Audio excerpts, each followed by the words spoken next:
Hello, students. Welcome back.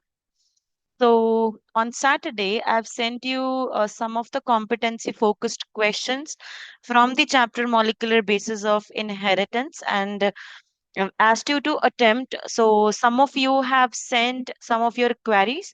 So, in today's lesson, we will be discussing some of those questions that you must have been struggling to solve.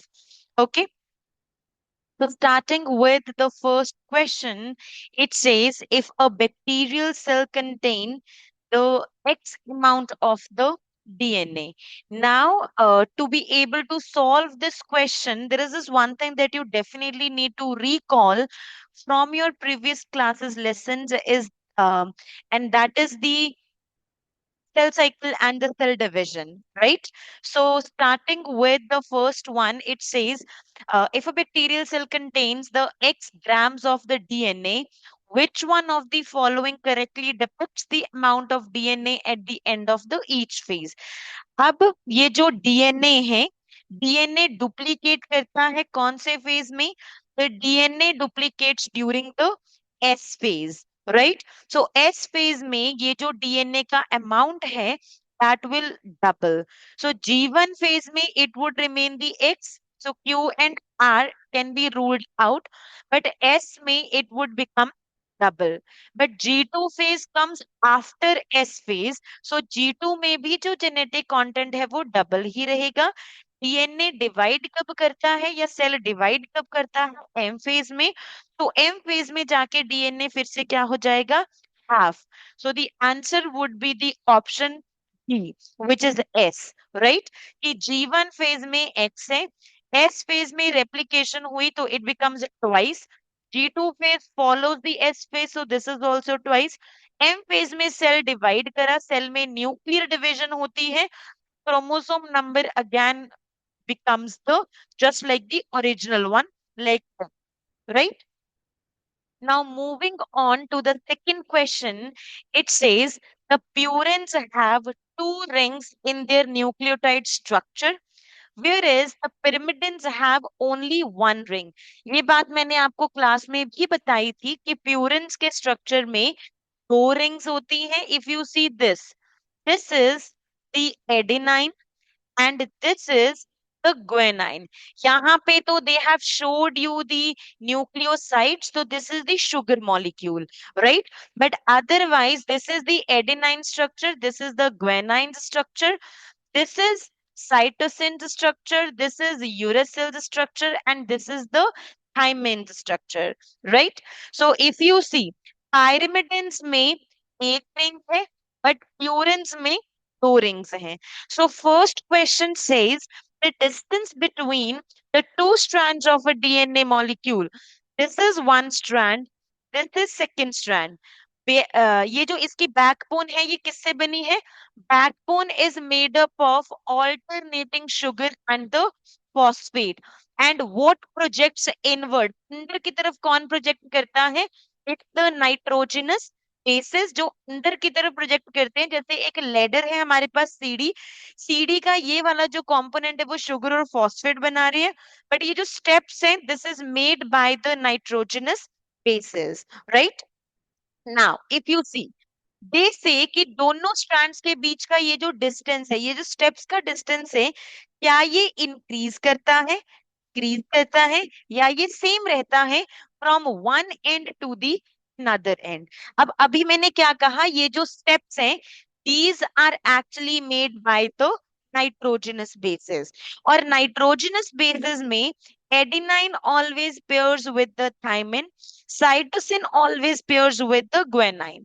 Adenine में आई दो rings, thymine में है एक ring, cytosine में है एक ring, guanine में है दो रिंग्स. तो हमेशा सेंटर में कितनी रिंग्स आएंगी? Three rings. Two from the purines, one from the pyrimidine, because purine always pairs with the pyrimidine, right?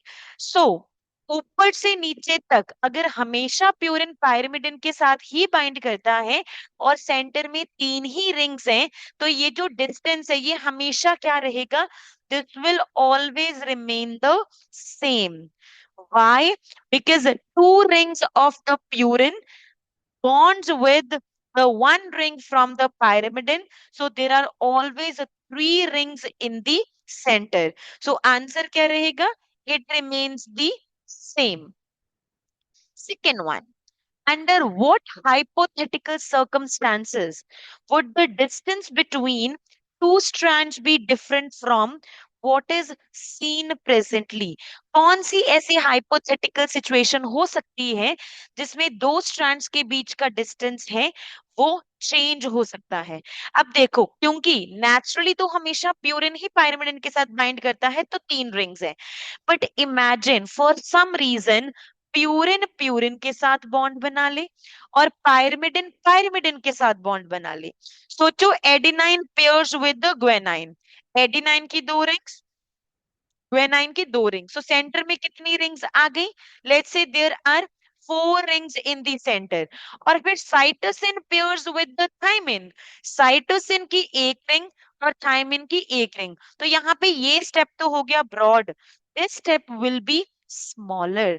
सो ऐसी कौन सा हाइपोथेटिकल सिचुएशन है जिसमें डिस्टेंस डिफरेंट हो सकता है एज वी सीन प्रेजेंटली? सो ये हाइपोथेटिकल सिचुएशन होगी if purines pair with the purines and pyrimidines pair with pyrimidines।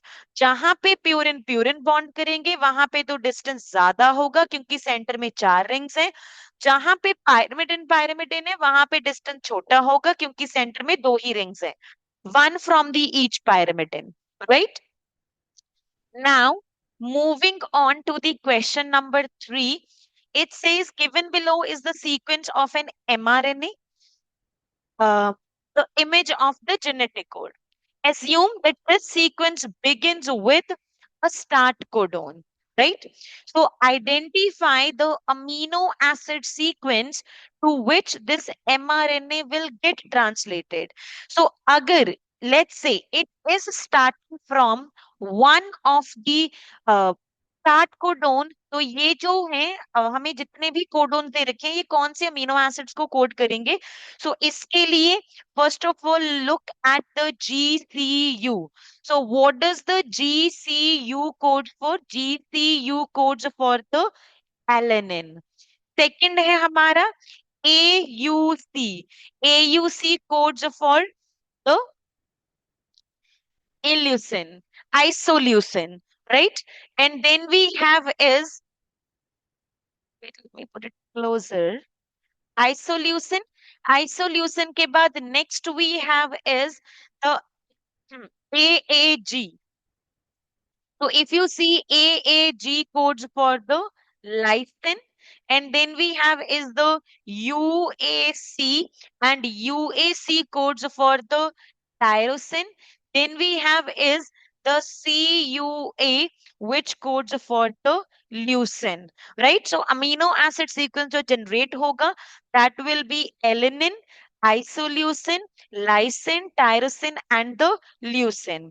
Next, identify the type of mutation। हमें यहाँ पे दो questions हैं which are following this part, that identify the type of mutation and change in the protein sequence। पहला है, अगर fourth codon में cytosine gets modified to the uracil, so first codon is this GCU, second codon is AUC, third codon is AAG, fourth codon is UAC. So they are saying कि अगर fourth codon में UC की जगह जो cytosine है, the cytosine gets replaced by the uracil. So that means if this becomes UAU तो क्या change आएगा? UAC किसको कोड कर रहा है? UAC is coding for tyrosine, but अगर cytosine की जगह थाइमिन भी आ जाए तो still it would stay the tyrosine। तो टाइप ऑफ म्यूटेशन कौन सी है? ये सिंगल बेस सीक्वेंस को चेंज होने को हम क्या कहते हैं? Point mutation.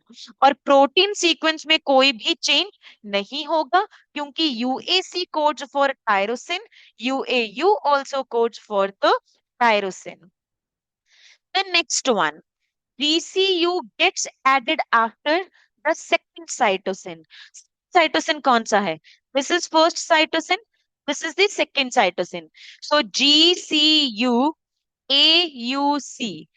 इस सेकंड साइटोसिन के बाद we got is GCU, and then we have the rest of the sequence as it is AAG UAC CUA, right? अब यहाँ पे this is alanine, this is isoleucine, GCU फिर से आ गया, so this will again be the alanine, this is lysine, this is tyrosine, and this is leucine, right? सो यहाँ पे वो type of mutation it is, क्योंकि जिस जगह पे म्यूटेशन हुई वहां से सारा का सारा सीक्वेंस ही चेंज हो गया, so we call it as the frame shift mutation. पूरा का पूरा फ्रेम ही शिफ्ट हो गया, and this frame shift mutation is a kind of frame shift insertion, frame shift addition, right?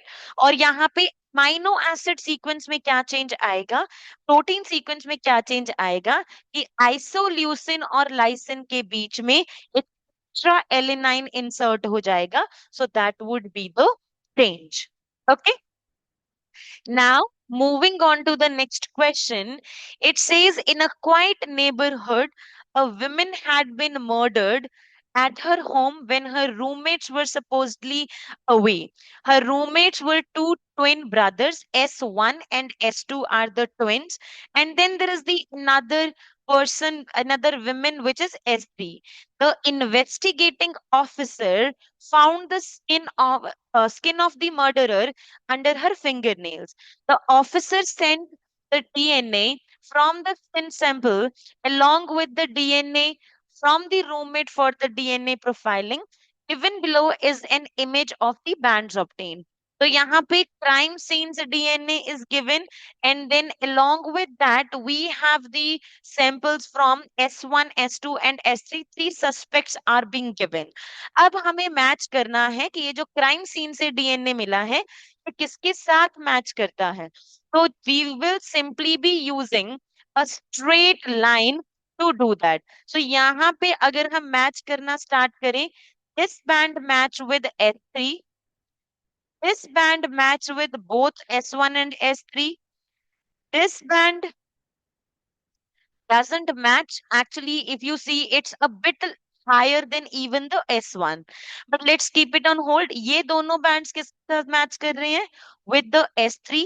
This band is not matching with anybody. This is not matching with anybody. And this is again matching with the S3. So maximum amount of DNA is matching with the S3. So who's the murderer? It's the S3. A woman is the murderer, which is the suspect number 3, क्योंकि DNA profile जो third suspect की है वो सबसे ज्यादा match show कर रही है with the DNA from the crime scene, right? हमारे पास टोटल है 1 2 3 4 5 6 8 बैंड्स में से if you see almost 4 to 5 bands are matching. So सबसे ज्यादा जो डीएनए मैच कर रहे हैं that is of the suspect number 3, so that's the criminal, right? And then we have the second one. S1 and S2 are the twin brothers. What can you conclude about them from the image? अब दो तरह के twins होते हैं, identical and the non-identical twins. Non-identical twins और identical twins में, identical twins कैसे बनते हैं ये मैंने आपको ह्यूमन रिप्रोडक्शन चैप्टर में भी बताया था, which is by the splitting of the one single zygote, one single embryo, early embryo we can say, right?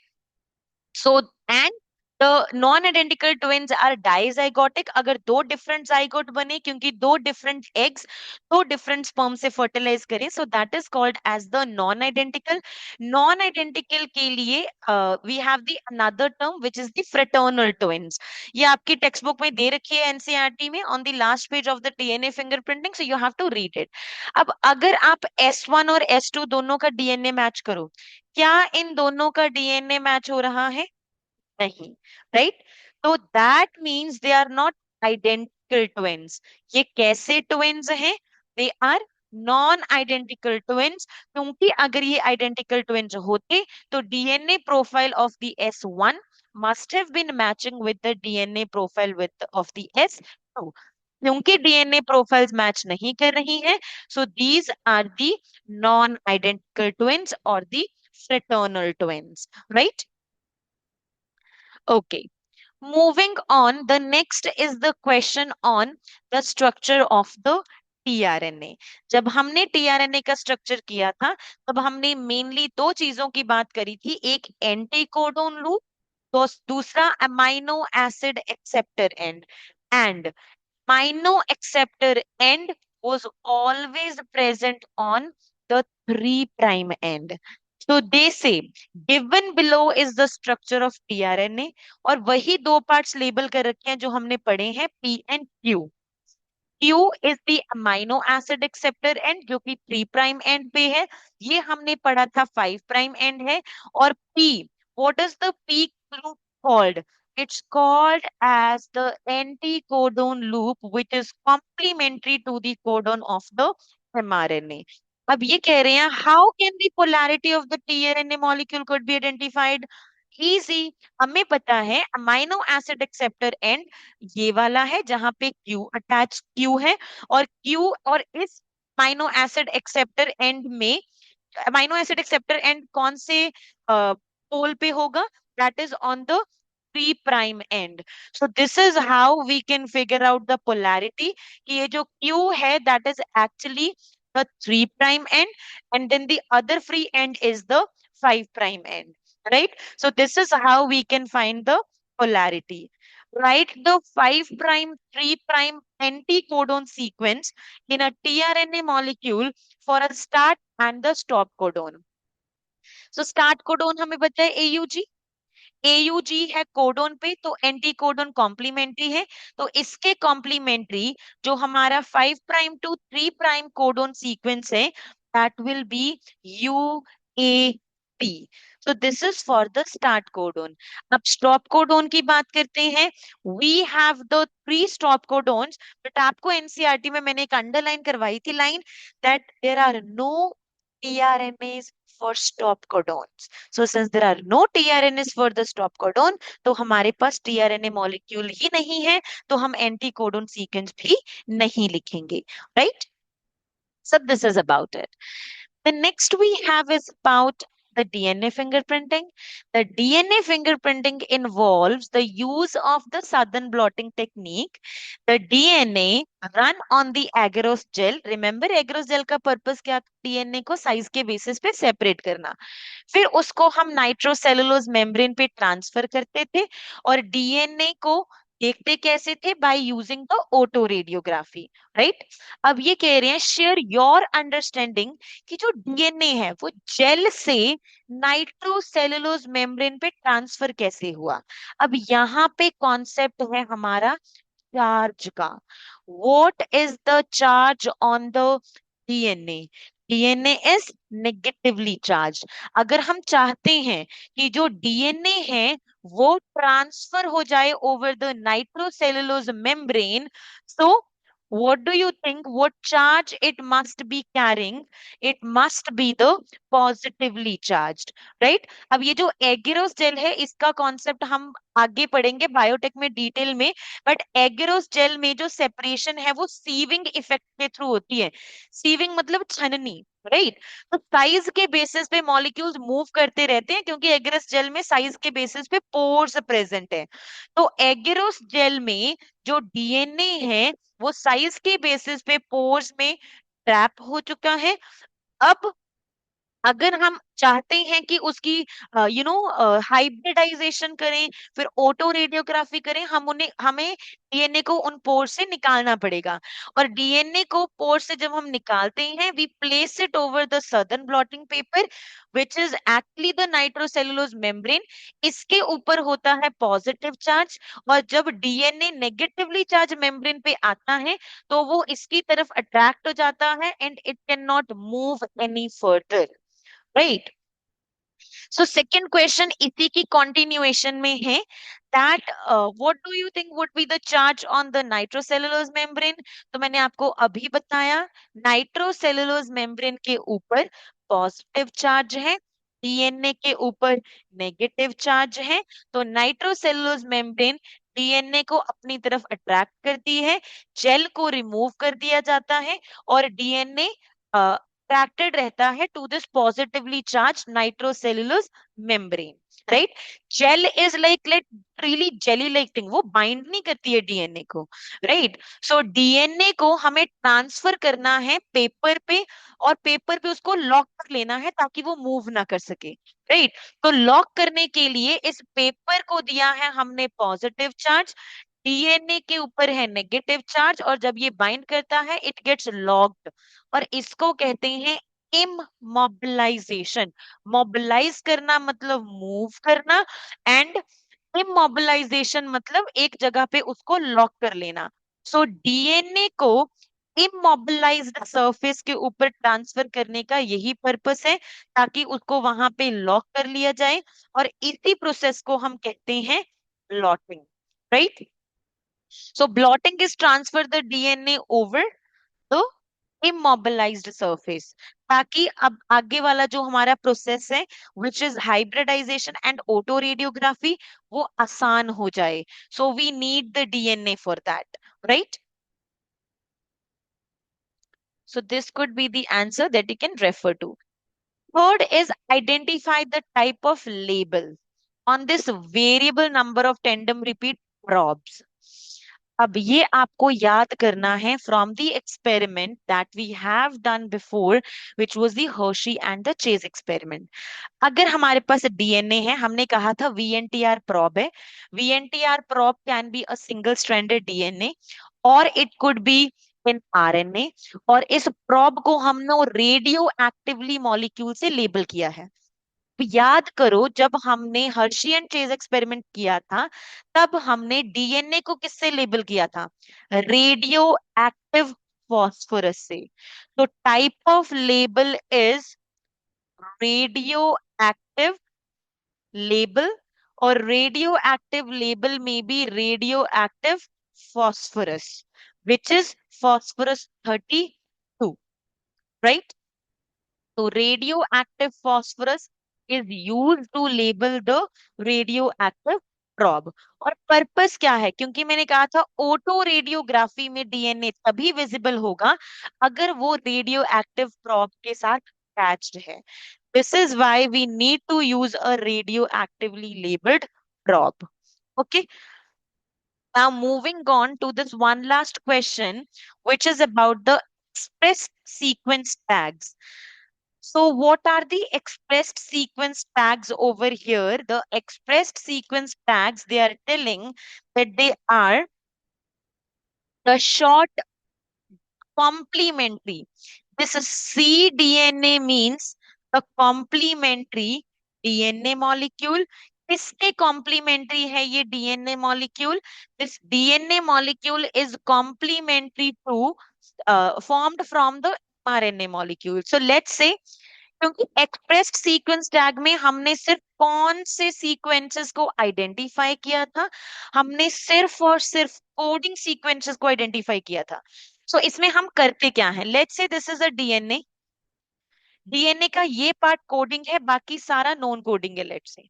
तो यहां से बना एक एमआरएनए, और एमआरएनए से बनना है प्रोटीन। अब हमें सिर्फ इसी डीएनए को स्टडी करना है, बट हमें पता कैसे चला कि this is the DNA that we need? क्योंकि इस डीएनए से बना एमआरएनए। अगर इससे एमआरएनए बन रहा है that means it's the coding sequence, और ये सारा है नॉन कोडिंग। तो रेदर देन मैं पूरे डीएनए को स्टडी करूं, I just need this DNA, but पूरे डीएनए में से इस डीएनए को निकालना मुश्किल है, क्योंकि मुझे नहीं पता कि डीएनए का कंपोनेंट एमआरएनए को कोड कर रहा है। तो हम यहाँ पे डीएनए को डायरेक्टली स्टडी नहीं करेंगे, हम निकालेंगे एमआरएनए को। एमआरएनए से एमआरएनए को यूज करके, एमआरएनए को एज टेम्पलेट यूज करके यहाँ पे एक छोटा सा डीएनए बनाएंगे जिसको हम कहेंगे कॉम्प्लीमेंट्री डीएनए, और ये complementary DNA is exactly this one.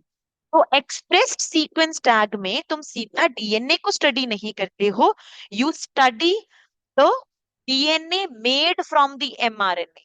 क्योंकि हमें सिर्फ कोडिंग डीएनए को स्टडी करना है, और कोडिंग डीएनए वही है जो एमआरएनए बना रहा है।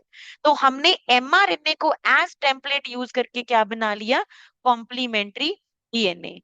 यूकेरियोट्स में expressed sequence tags बहुत यूजफुल है to identify the coding regions of the genome, but not DNA sequence.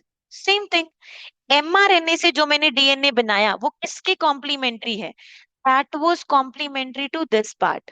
क्या मैं एमआरएनए से इस नॉन कोडिंग के सीक्वेंस कोई डीएनए बना सकती हूँ? नहीं, क्योंकि ये नॉन कोडिंग सीक्वेंस कोई एमआरएनए बनाता ही नहीं है।